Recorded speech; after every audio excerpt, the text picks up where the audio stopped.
hate the way you talk to me. I hate the way you cut your hair. I hate the way you drive my car. I hate it when you stare. I hate your big, dumb combat boots and the way you read my mind. I hate you so much it makes me sick. It even makes me rhyme. I hate the way you're always right. I hate it when you lie. I hate it when you make me laugh, and even worse when you make me cry. I hate it that you're not around, and the fact that you didn't call. But mostly,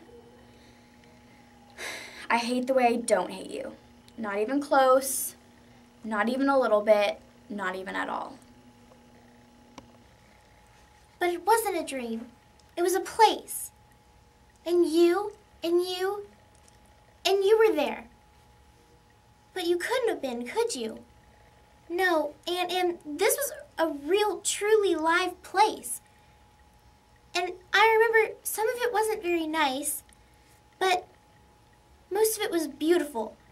But just the same, I kept saying to everybody was, but just the same, all I kept saying to everybody was, I want to go home. And they sent me home. Doesn't anybody believe me? But anyway, Toto, we're home. Home. And this is my room, and you're all here. And I'm not going to leave here ever, ever again. Because I love you all. And, oh, Annie, there's no place like home. Who cares about the stupid election? We all know it doesn't matter who gets elected president of Carver. Do you really think it's going to change anything around here? Make one single person smarter or nicer? The only person it does matter to is the one who gets elected. The same pathetic charade happens every year, and everyone makes the same pathetic promises just so they can put it on their transcripts and get into college. So vote for me, because I don't want to go to college. I don't care. As president, I won't do anything. The promise I will make, if elected, I will immediately dismantle the student government so that no one of us has to sit through one of these stupid assemblies ever again. Or don't vote for me. Who cares? Don't vote at all. Tell me about being in the hospital. When I was 15, my dad caught me smoking dope. He freaked out and decided to send me to the military school. I told you all about his structure and discipline, right? Well, of course, I got kicked out. Me and Dad got into this huge fight. And he hit me. Next day, at school, this kid was making fun of me for my haircut.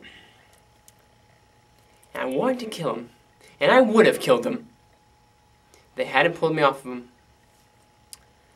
Then my dad decided to send me to the hospital. And they left me there. For 2 years. They left me there drugged up. Wow. You must really hate your dad. He's not a bad man. Everything, okay. I'll talk. In 3rd grade, I cheated on my history exam. In 4th grade, I stole my Uncle Max's toupee, used it as a mop, and then gave it back to him. And in 5th grade, I pushed my sister Heidi down the stairs and blamed it on the dog. When my mom sent me to a summer camp for fat kids, and they served lunch, I went nuts, and I pigged out. Then they kicked me out. But the worst thing I've ever done, I mixed a pot of fake puke, and then I went to the movie theater, hid it in my jacket, went to the balcony, and then I made it sound like this. And then I poured it all over the audience, and then this was horrible. And then they all started puking on each other. I never felt so bad in my life. Poet Henry David Thoreau once said, I cannot make my days longer, so I strive to make them better. With this election, we here at Carver also have an opportunity to make our high school days better. During this campaign, I have had the opportunity to speak to many of you about your concerns.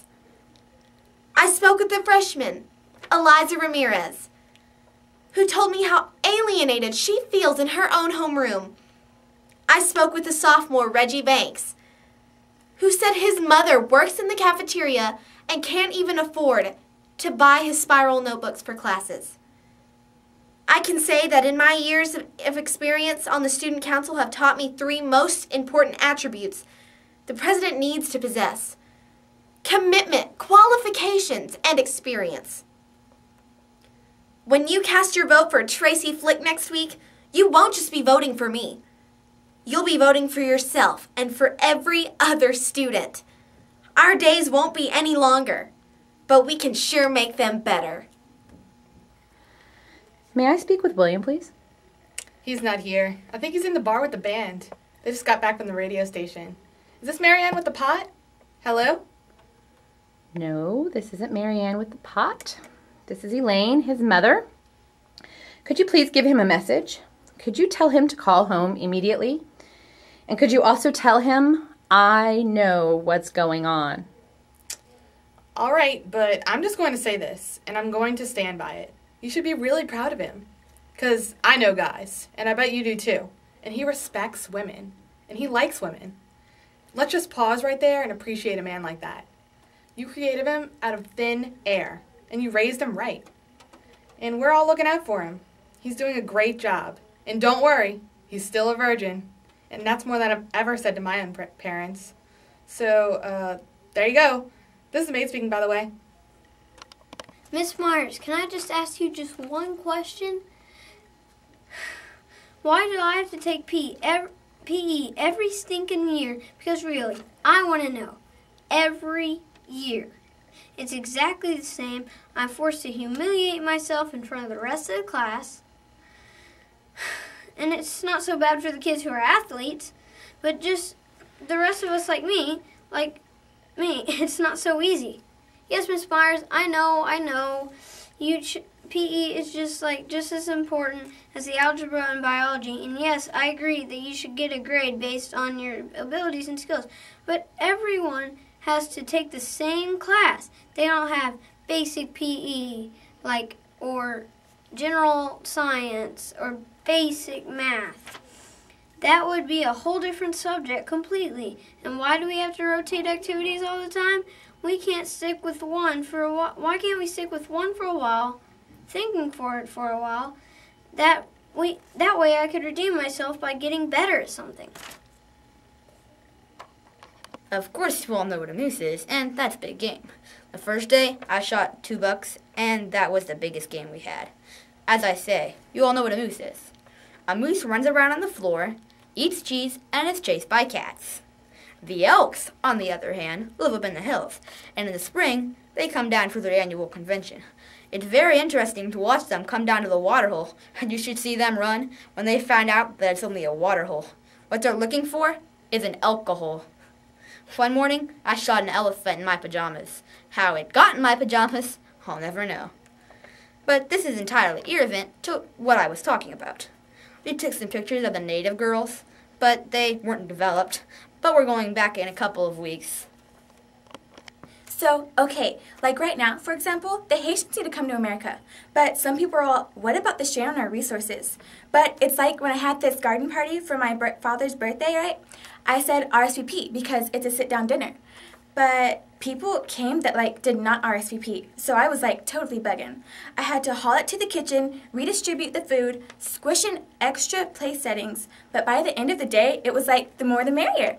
And so if the government could just get to the kitchen, rearrange some things, we could totally party with the Haitians. And in conclusion, may I please remind you that it does not say RSVP on the Statue of Liberty.